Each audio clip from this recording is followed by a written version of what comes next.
Ministerul Afacerilor Externe al Rusiei l-a convocat ieri pe însărcinatul cu afaceri al Ambasadei Republicii Moldova la Moscova în legătură cu informațiile apărute în mass media despre presupusele intenții ale autorităților moldovenești de a găzdui avioane F-16 pe teritoriul țării noastre pentru Ucraina. Ministerul Afacerilor Externe al Moldovei a calificat aceste informații drept false. Totuși, potrivit unor politologi și experți, inclusiv în domeniul securității naționale, nu iese fum fără foc.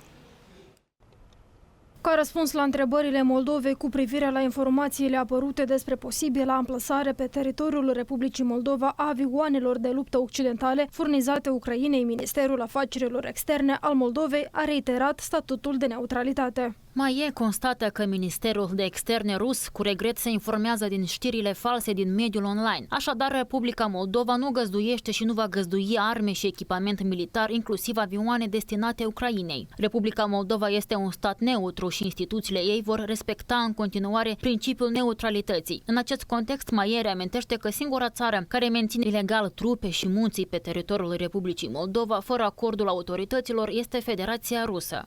Acum să ne uităm la cele materiale din presă pe care MAIE le-a numit false. În acestea, diversi experți vorbesc despre riscurile cu care se pot confrunta Moldova din cauza conflictului din Ucraina. Principala întrebare, în opinia lor, este dacă țara noastră va fi atrasă de NATO în acest conflict împotriva Rusiei și care ar putea fi răspunsul Rusiei. Astfel, Nezavisimaya Gazeta scrie că pregătirile pentru alegerile prezidențiale din 20 octombrie în Moldova au loc pe fondul exercițiilor militare de pe teritoriul țării, cu participarea SUA și României și al formațiilor către avioanele F-16 ucrainene, după ce au survolat regiunea Odessa, se întorc în direcția Moldovei. În acest context, publicația menționează caracterul secret al acordurilor pe care președinta Maia Sandu le-a semnat anterior cu Ucraina și România.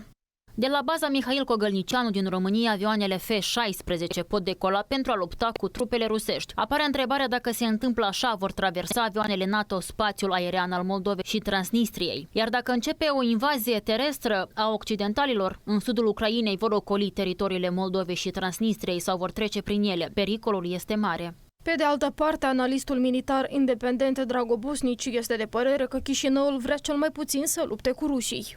NATO dorește să folosească România și Moldova ca un punct de sprijin pentru confruntarea sa cu Rusia. Diverse surse susțin că recent deasupra Odesei a fost văzut un F-16 care zbura în direcția Moldovei, unde și-a deconectat transponderul și a dispărut de pe site-urile de urmărire a zborurilor. Acest lucru poate indica faptul că în Moldova sunt cu adevărat amplasate avioane americane de luptă. Din moment ce România exploatează F-16, brigăzile sale de la sol pot întreține avioanele acolo, menținând astfel aparența că NATO nu este implicată direct. Moldova însăși nu va câștiga nimic din asta și poate suferi pierderi mari.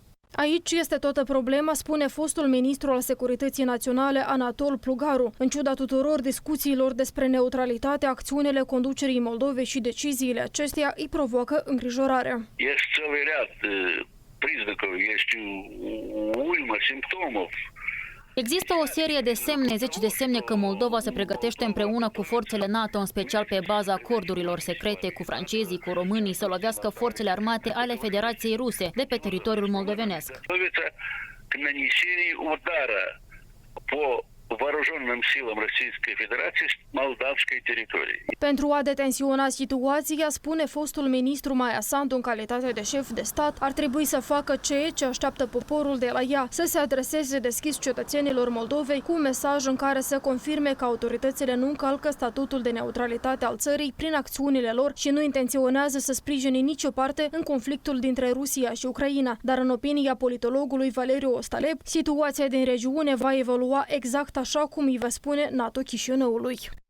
Вот эти предупреждения, о которых вы говорите, со стороны Москвы, Avertismentele de care vorbiți din partea Moscovei sunt parțial adresate Chișinăului. Ei înțeleg foarte bine acolo că populația Moldovei nu are nicio legătură cu deciziile pe care le iau autoritățile și consider că toate aceste discuții sunt mai mult semnale transmise nu atât Chișinăului cât celor care iau cu adevărat deciziile pentru țara noastră. Și în acest caz este vorba desigur despre blocul NATO, care are o confruntare directă cu Rusia.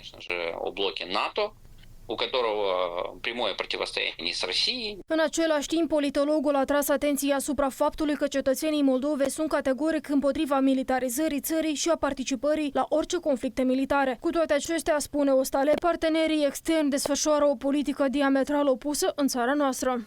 прошу заметить, что мы не очень-то слышим. Aș dori să menționez că nu prea auzim în spațiul public că țările Uniunii Europene să ne spună că intenționează să aloce, de exemplu, 50 de milioane de euro pentru crearea de locuri de muncă pentru tinerii din Moldova, pentru ca aceștia să rămână aici. Dar în schimb ne oferă bani pentru transportoare blindate. Dar cine va circula în ele și unde, în ce direcție și de ce avem noi moldovenii nevoie de asta? Și de ce au nevoie cei care le oferă? Și de ce se alocă atât de mulți bani pentru propaganda acestui lucru? Выделяется на пропаганду именно этого. Anterior, președinta Republicii Moldova, Maia Sandu, a declarat în cadrul emisiunii Bună seara de la postul public de televiziune că neutralitatea funcționează doar atunci când este respectată de alte țări, recunoscând totodată că majoritatea cetățenilor Republicii Moldova susțin statutul de neutralitate al țării. Neutralitatea este prevăzută în Constituție, iar cetățenii sunt cei care decid dacă trebuie modificată sau nu Constituția. Vedem în sondaje că majoritatea cetățenilor continuă să susțină neutralitatea. Respectăm alegerea cetățenilor pentru că așa funcționează democrația, dar neutralitatea nu înseamnă că nu te aperi. De aceea ne creștem capacitatea de apărare. Ne dorim ca poporul nostru să trăiască în pace și să fie în siguranță. De aceea facem toate aceste lucruri, a subliniat Sandu. Oricum, este evident că problema posibilității plasării echipamentului militar pe teritoriul Republicii Moldova a ajuns deja la un alt nivel, unul internațional, și toate părțile implicate vor urmări cu atenție fiecare pas.